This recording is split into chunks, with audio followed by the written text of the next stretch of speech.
Hello दोस्तों, welcome back to railway expert YouTube channel. जैसा कि आप देख पा रहे होंगे, ये रेलवे के द्वारा जारी किया लेटर है। ये साउथ रेलवे के द्वारा ये हमने डाउनलोड किया हुआ है।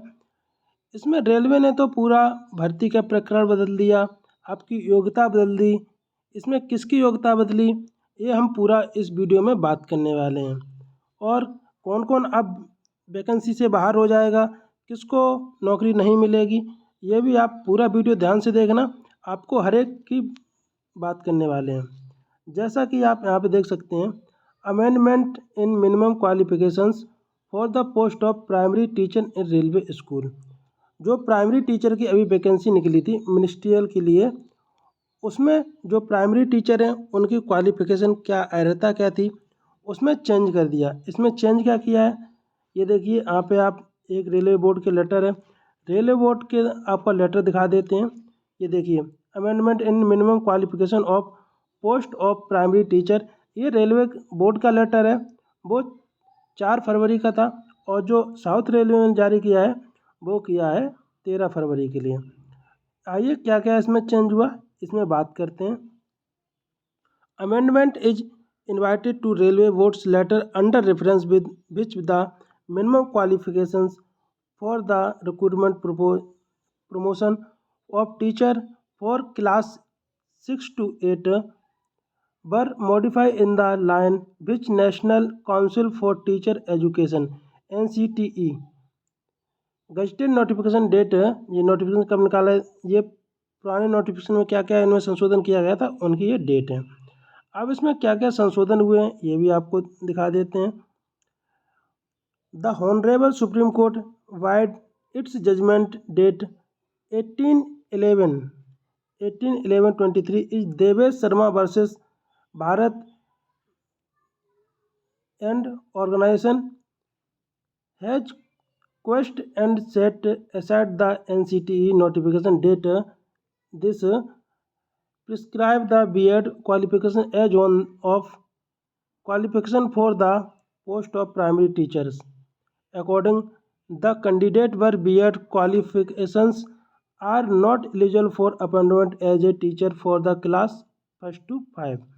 Further, the Honorable Supreme Court with the subsequent judgment date 18/8/2024 is Naveen Kumar versus Organization versus UOEI or organization has upheld the decision of Chhattisgarh High Court question of appointment given to B.Ed candidate after the judgment date this। इन्होंने क्या बोला है कि जो भी 1st से 5 तक जो भी प्राइमरी की वैकेंसी है उसमें B.Ed एलिजिबल नहीं होंगे। ये जो केस आया था, ये सुप्रीम कोर्ट ने ये जजमेंट दिया था देवेश वर्सेस जो गवर्नमेंट के बीच में जो केस हुआ था, जिसमें जितने भी B.Ed के हैं इनको बाहर कर दिया गया था। और इन्होंने एक ये कहा है, यहाँ पे एक ये है, एक 28/8/2024 को केस आया जो था छत्तीसगढ़ बनाम नवीन कुमार। इनमें क्या था, इनमें पहले अपॉइंटमेंट दे दी गई थी B.Ed वालों को, जिसको बाद में बाहर किया गया था। ये दोनों निर्णय रेलवे ने लिए हैं। अब इनकी जो क्वालिफिकेशन है उसको B.Ed जो प्राइमरी में पहले B.Ed के लिए थी, लेकिन अब B.Ed वाले इनसे बाहर हो जाएंगे। इसके बाद अब B.Ed जो प्राइमरी की वैकेंसी थी उनके लिए एलिजिबिलिटी क्या रह गई है ये भी देखते हैं। सीनियर सेकेंडरी और its equivalent with at least 50% mark and 2 year diploma in elementary education. आपके एलिमेंट्री एजुकेशन 2 साल का डिप्लोमा होना चाहिए और 12th होना चाहिए, तो आप प्राइमरी के लिए एलिजिबल हैं। अथवा सीनियर सेकेंडरी और its equivalent with 45% mark and 2 year diploma elementary education by, या तो एलिमेंट्री एजुकेशन के लिए आपका डिप्लोमा हो या फिर 45% आपके मार्क हो। अगर दोनों आप हैं तो भी आप एलिजिबल हैं। अथवा senior secondary equivalent with at least 50% mark and 4 year bachelor of elementary education, जो B.Ed होती है 4 ईयर की, आपके पास 12th है और B.Ed है तो भी आप इसके लिए एलिजिबल होंगे। इसके बाद अथवा सीनियर सेकेंडरी है और 50% मार्क हैं और 2 year diploma in education, D.Ed है आपकी 2 ईयर की और आपकी 12th है तो भी आप इसके लिए एलिजिबल होंगे।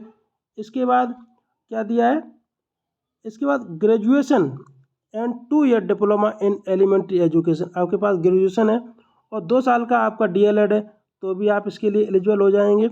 अथवा पास इन द टीचर, और इसके साथ क्या होना चाहिए, ये तो अथवा में इनमें से कोई भी आपकी एक क्वालिफिकेशन होने चाहिए जिससे कि आप एलिजिबल हो जाएंगे। लेकिन ये सभी के लिए कंपलसरी है। Pass the TT exam to be conducted by the appropriate government in according with the guideline framed by the NCTE for the purpose। अगर आपके पास TET नहीं है तो आपके ऊपर जितनी भी आपने क्वालिफिकेशन ली हैं उसमें से एक भी वैलिड नहीं होगी, ऊपर से कोई भी एक आपके लिए होनी चाहिए। उसके बाद आपके पास TET कंपलसरी है। और जो B.Ed है, अब B.Ed वाले प्राइमरी में फॉर्म नहीं भर सकते हैं, B.Ed वालों को प्राइमरी से बाहर कर दिया गया। अब जितने भी DLED और BLED वाले हैं यही लोग प्राइमरी में एलिजिबल रहेंगे। ये देख सकते हैं गौरव पुरी हैं, इन्होंने ये लेटर जारी किया था।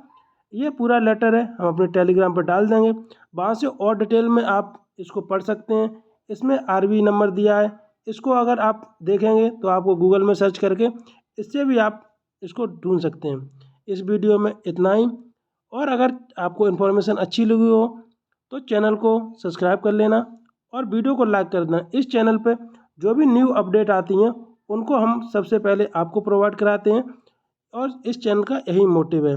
इसी के साथ वीडियो को अंत करते हैं। थैंक यू, जय हिंद।